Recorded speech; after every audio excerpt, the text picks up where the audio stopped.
Welcome to PR talk show.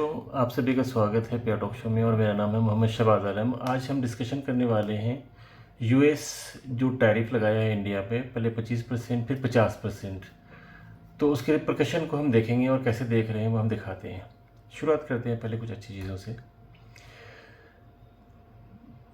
दिन को इस तरह न देखो दिन को इस तरह न देखो कि तुमने क्या पाया, बल्कि ये सोचो कि आज तुमने क्या बोया है। मीन्स आज जो कुछ तुम एक्शन लोगे वो तुम्हारे फ्यूचर को डिफाइन करेगा और डिसाइड करेगा। कामयाब होना है तो सबसे पहले अपने अंदर के डर को हराएं, तभी हम जाकर के कामयाब होंगे। और चैलेंजेस हमारे साथ पहले भी लगे हैं। यूएस के सैंक्शन, इकोनॉमिक सैंक्शन इंडिया पे लग चुके हैं ऑलरेडी, बट हम डरने वाले नहीं हैं। तो हम एक्शन क्या लेंगे? जब आपदा आती है और जब नेचुरल कैलेमिटी होती है, जब सुनामी आता है या तूफ़ान आता है, उसके लिए सुपर कंप्यूटर की ज़रूरत थी, लेकिन उस समय सुपर कंप्यूटर अमेरिका ने नहीं दिया। तो इंडिया ने सुपर कंप्यूटर बनाया, उसका नाम रखा परम 1000। स्पेस क्राफ्ट उन्होंने नहीं दिया, न्यूक्लियर रिएक्टर उसने नहीं दिया, यूरेनियम उसने नहीं दिया, लेकिन हमने एटम बम बनाया और एटम बम बना करके हमने दुनिया को दिखा दिया कि हम बना सकते हैं। हमें किसी के सपोर्ट की ज़रूरत नहीं है, हम सक्षम हैं। जब हम स्कूल में थे तभी एक हमारे पंडित जी संस्कृत पढ़ाते थे। मुझे उन्होंने बताया था कि जो वेस्ट और यूएस के लोग होते हैं वो ज़रा सबसे नीचे एरिया में रहते हैं और वो नागलोक होता है। नागलोक का मतलब होता है जहाँ पे लोगों पर भरोसा नहीं किया जा सकता है और जो अपने अपने मतलब के लिए कुछ भी करने के लिए तैयार होते हैं। आपने देखा है अभी कि वो इज़राइल में क्या कर रहे हैं, या फिर दुनिया में जहाँ पर भी देखें उनका काम ही होता है इंसानों का खून बहाना और अपने सामान को बेचना और अपने इकोनॉमी को बचाना। बस अपने इकोनॉमी को बचाने के लिए किसी को भी मरवा सकते हैं। ध्यान रखें कि जब जापान पे एटम बम गिराया था पहला, तो पहला एटम बम में लाखों लोग मरे थे और उसकी खुशियाँ वो मनाया था उन लोगों ने। फिर दोबारा एटम बम गिराया, दोबारा खुशियाँ मनाया, और वहाँ के जो पीएम थे उस वक्त, प्रेसिडेंट थे उस वक्त में, उन्होंने दोनों बार खुशियाँ मनाया और बोला यह खुशी का वक्त है। तो किसी की बर्बादी और किसी की बर्बादी के बाद में उनकी इकोनॉमी अच्छी हो रही है, तो अपने इकोनॉमी के लिए दुनिया में किसी का भी खून बहा सकते हैं, ऐसी उनकी फितरत है। अब हम देखते हैं कि एक्सपोर्ट जो हमारे पास है वो कितना है। अभी इंडिया 815 बिलियन का एक्सपोर्ट करता है अभी, और इंपोर्ट वो करता है 915 बिलियन का। तो यानी 100 बिलियन का हमारे पास में घाटा है। अगर 1 बिलियन का अगर हमें घाटा होता है, मतलब इंडिया को घाटा होता है, तो आप समझ लीजिए कि 1 लाख नौकरियों पे उसका असर पड़ेगा। हम बात करते हैं कि अमेरिका हमारे से 90 बिलियन का इंपोर्ट करता है और 41 बिलियन का एक्सपोर्ट करता है। उसको 50 बिलियन का इश्यूज़ है। तो उस 50 बिलियन के कारण ने उसने पहले 25 लगाया, फिर 50% लगाया, ताकि वो 50 बिलियन अपना कंपनसेट कर सके। तो 50 बिलियन अगर हमारे पास वो टैरिफ लगा है, तो इसका मतलब है कि हम 50 लाख नौकरियां इंडिया में तकलीफ़ में जाएंगी, परेशान होंगे।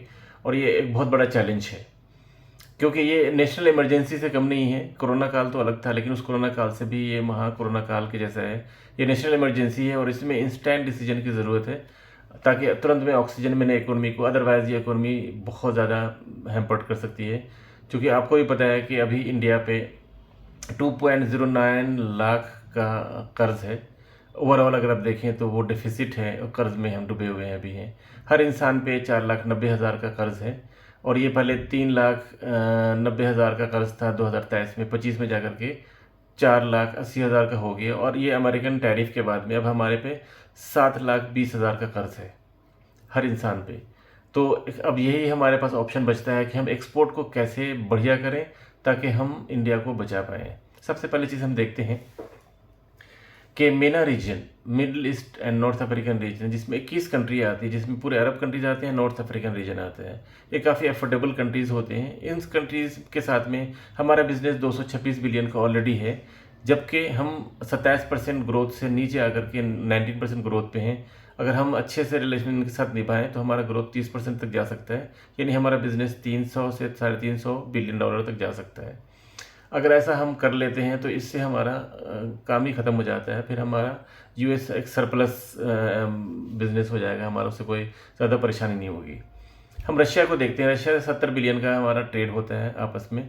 5 बिलियन का हम एक्सपोर्ट करते हैं, 65 बिलियन का हम इंपोर्ट करते हैं। लेकिन वो इंडिया 40 कंट्री से वो तेल खरीदता है और रशिया से भी खरीदता है। उसको क्रूड को रिफाइन करके फिर वो सबको बेचता है, चाहे वो यूएस हो, यूरोप हो, सऊदी अरबिया हो, यूएई हो, सबको बेचता है वो। तो इंपोर्ट फॉर एक्सपोर्ट करता है। चाइना से हमारा बिजनेस रिलेशन जो है वो करीब 160 बिलियन का है। 75 बिलियन का हम एक्सपोर्ट करते हैं और 85 बिलियन का हम इंपोर्ट करते हैं। तो China could be the second option after मेना। अगर हम अच्छे से चाइना के साथ में रिलेशन डेवलप कर लें तो ये एक बिजनेस कम्युनिटी है, बिजनेस कंट्री है, उसके साथ में हमारा ग्रोथ फास्ट हो सकता है। हमें समझने की ज़रूरत है। समय के साथ में डिसीजन भी बदलना चाहिए। अमेरिका के साथ में तो बता ही दिया हमने कि हमारा 131 बिलियन का बिजनेस है और अफ्रीका के साथ में हमारा 45 बिलियन का एक्सपोर्ट है, 5 बिलियन का इंपोर्ट है। यानी ठीक है, अच्छा पार्टनर हमारा, लेकिन बहुत अच्छा पार्टनर नहीं कह सकते हम। अब हम देखते हैं कि कंट्री वाइज अगर हम एक्सपोर्ट करते हैं तो हमारा टॉप 10 कंट्रीज़ कौन से हैं जहाँ पे हम एक्सपोर्ट करते हैं। यूएस में हम 18% एक्सपोर्ट करते हैं, यूएई में 8.5% एक्सपोर्ट करते हैं, नीदरलैंड में 5.5%, चाइना में 4% करते हैं, यूके में 3%, सऊदी अरबिया, बांग्लादेश और जर्मनी में 2.5% करते हैं और इटली में 2%। यानी टोटल अगर हम टॉप 10 कंट्रीज़ की बात करते हैं जहां हम एक्सपोर्ट करते हैं, उसमें हम 52% का एक्सपोर्ट है। बाकी दुनिया से हमारा 48% का एक्सपोर्ट है। हम अपनी कमियों की तरफ भी ध्यान देंगे कि हम एक्सपोर्ट के लिए हम कर क्या रहे हैं और यहाँ तक का सफ़र जो हुआ है तो कुछ तो मेहनत किया होगा, लेकिन फिर भी कमियाँ होती हैं, तो हम थोड़ा अपने कमियों की तरफ ध्यान देते हैं। तो हमारा कहना है कि how to control trade deficit. पहला चीज़ ये है कि मेना रीजन वाले बॉलीवुड को बहुत पसंद करते हैं, तो क्यों नहीं हम एक मेना रीजन स्पेशल एक्सपोर्ट पॉलिसी बनाएं और उसके लिए हम बॉलीवुड के हीरो और हीरोइन जो वहाँ पर ज़्यादा मशहूर हैं उनको हम ब्रांड एम्बेसडर बनाएं और वो वहाँ पे अपना परफॉर्मेंस करें, बॉलीवुड शो करें। साथ के साथ में हम अपना एग्जीबिशन और कॉन्फ्रेंस भी करते रहें ऑफ एंड ऑन, मतलब 3-6 महीने के वक्फे में, ताकि हमारा बिजनेस कॉन्ट्रैक्ट भी हो, बिजनेस भी बढ़े। ये तभी समन्वय हो सकता है। और कुछ फिल्म भी हम ऐसी बनाएं जो मेना रीजन को लेकर के हो, ताकि वो एक और कनेक्ट पैदा हो। तो ये रीजन हमारा 350 बिलियन का अगर हो जाता है तो ऑटोमेटिकली हम जितना अमेरिका के साथ हमारा घाटा हो रहा है उसका डबल हमारा ओवरकम हो जाएगा। This could be A best option. फिर हमारे जो सेंट्रलाइज एक्सपोर्ट पॉलिसी जो फार्मा के लिए डीसीजीआई ने लगाई है उसको फ़ौरन एबोलिश करना चाहिए, फ़ौरन ख़त्म करना चाहिए, ताकि हम फार्मा से एटलीस्ट 10 बिलियन का एक्स्ट्रा एक्सपोर्ट हम बढ़ा सकते हैं। इसमें इतना पावर है, अगर ये नहीं बढ़ा तो हम 10 बिलियन का और कम हो सकते हैं, तो हमें 20 बिलियन का घाटा हो सकता है। इसलिए एक्सपोर्ट पॉलिसी जो अभी बनाई गई है सेंट्रल पॉलिसी, वो फ़ौरन के फ़ौरन ख़त्म होनी चाहिए बिना हिचक के। थर्ड पॉइंट हम आते हैं कि एक्सपोर्टर्स स्किल्स ट्रेनिंग होना चाहिए, ताकि जो अपकमिंग एक्सपोर्टर्स है उसको बताया जाए कि एक्सपोर्ट कैसे होता है, उसमें हम कैसे सर्वाइव करते हैं। और एक एक्सपोर्टर्स क्रेडिट कार्ड निकालें आप, ताकि उनको फंडिंग के लिए इधर उधर भागना न पड़े और अपने काम को करें।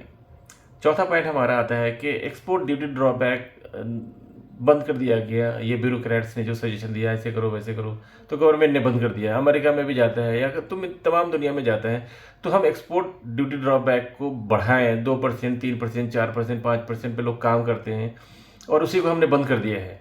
फार्मा वालों को भी बंद कर देते हैं, बोलते हैं कि ये प्रॉफिट बहुत कमा रहे हैं, इनको नहीं देना चाहिए। प्रॉफिट तो देख रहे हो आप, उनका इन्वेस्टमेंट भी देखो, उनका एक्सपेंसेस भी देखो। तो ये छोटी छोटी चीज़ों को काउंट करने की ज़रूरत है। तो एक्सपोर्ट ड्यूटी ड्रॉबैक को लागू करना चाहिए और हेवीली और हैंडसम रखना चाहिए। फालतू के कोई भी मशवरा देने वाले हैं उसको उठा करके फेंक दो।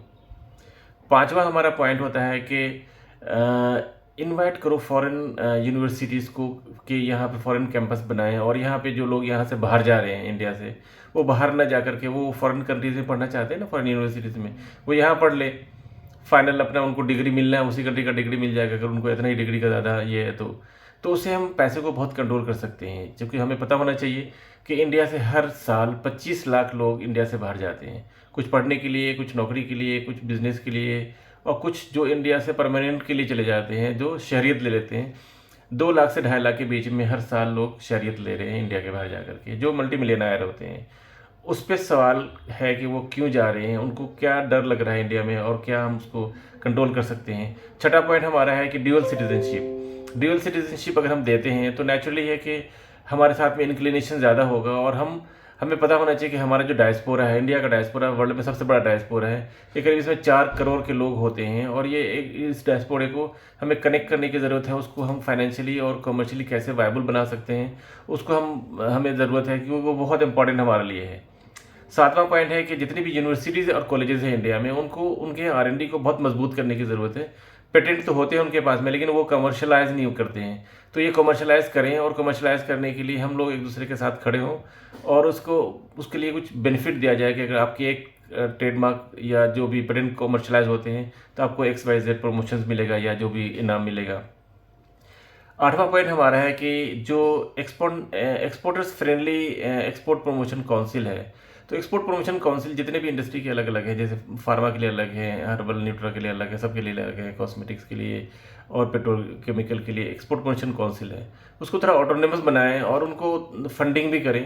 क्योंकि अभी हम देख रहे हैं फार्मा में, जैसे आप बोलते हैं कि प्रोडक्ट रजिस्ट्रेशन कराओगे तो आपको रिफंड मिलेगा 50%, आप प्लांट रजिस्ट्रेशन कराओगे, बाइकोलेंस या क्लिनिकल ट्रायल XYZ करोगे, आप बाहर जाओगे एग्जीबिशन में पार्टिसिपेट करने के लिए तो आपको 50% का रिबेट मिलेगा।